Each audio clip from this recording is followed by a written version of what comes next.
I want to close this unit with maybe some some random thoughts, things that I'd forgotten perhaps to mention earlier, or maybe some other bits and pieces.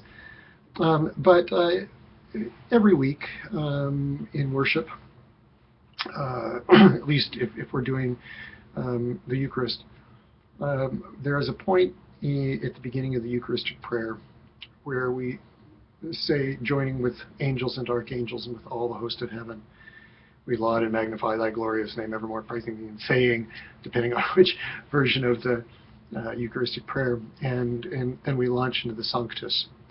But it's that phrase, with angels and archangels and all the host of heaven. That's our worship. That's the context in some respects, is that it is not me by myself early in the morning before everybody gets up. Even if I'm alone, physically alone, I am offering my prayer, my worship, with angels and archangels and all this, the host of heaven, with all of those who've gone before that great cloud of witnesses Hebrews speaks of.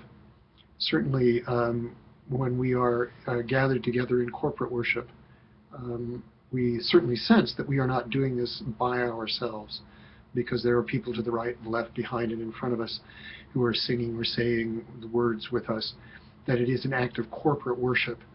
But then again, the windows, the stained glass windows accompany us. The statues, if we have statues, accompany us. Can the candles accompany us? The vestments. So all of that is part of our ascribing worth to God, and so that raises yet another question, or re-raises the question: is for whom is worship done, and how is it done? Certainly, we benefit. We do it because there is something in the worship that feeds us. It may challenge us, it may console us, it may provoke us, or it just may feed us.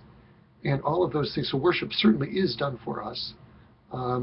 It is done for me as an individual when I am sitting and I am listening to the music, when I am singing, when I'm listening to a sermon, even when I'm giving a sermon. Yeah, it is for me, but it functions too for the community.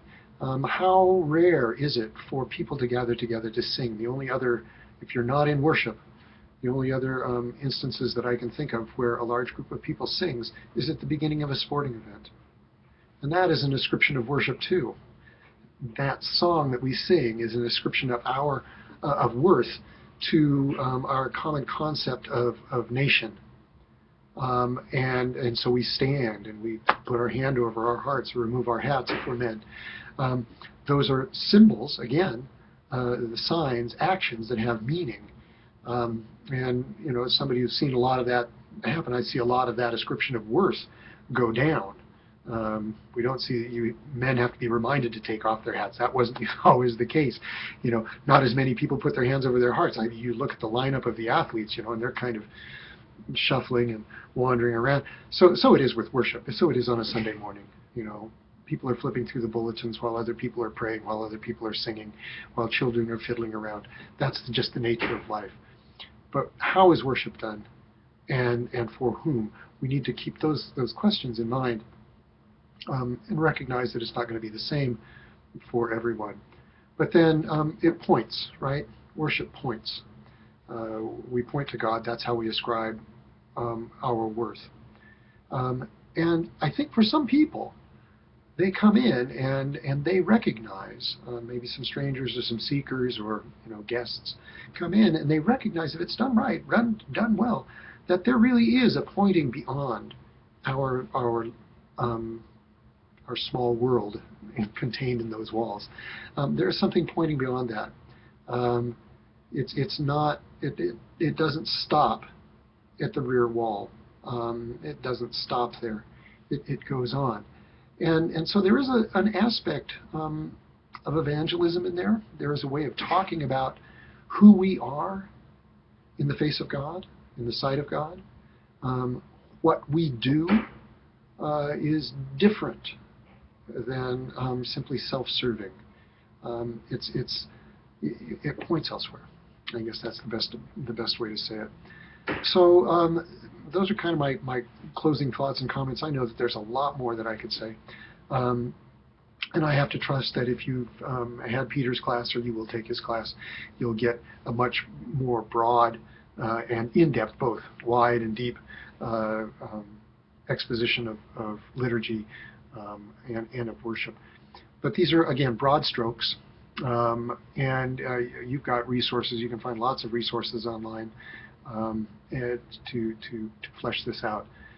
But as I said, I think I said at the outset, for some of us, this is the fun stuff. This is where we put a lot of who and what we are. We pour ourselves into this. We pour ourselves into service, some people more than others. We pour ourselves into academics, some people more than others. But this is where, for many people, Christianity becomes real, is what happens on Sunday or Saturday night or whenever else, as I said.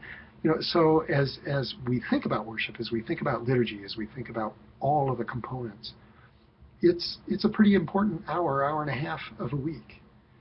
And when we realize why we are doing all of this and to whom it points, it behooves us to take great care with this responsibility, to recognize that as leaders, we are feeding the sheep or helping feed the sheep.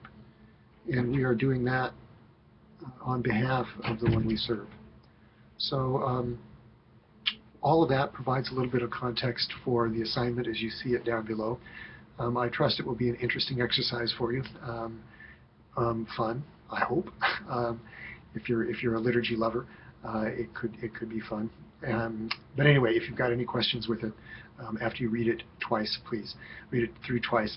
Not because there's anything tricky in it, but just to make sure you understand. But if you have any questions, please don't hesitate to let me know.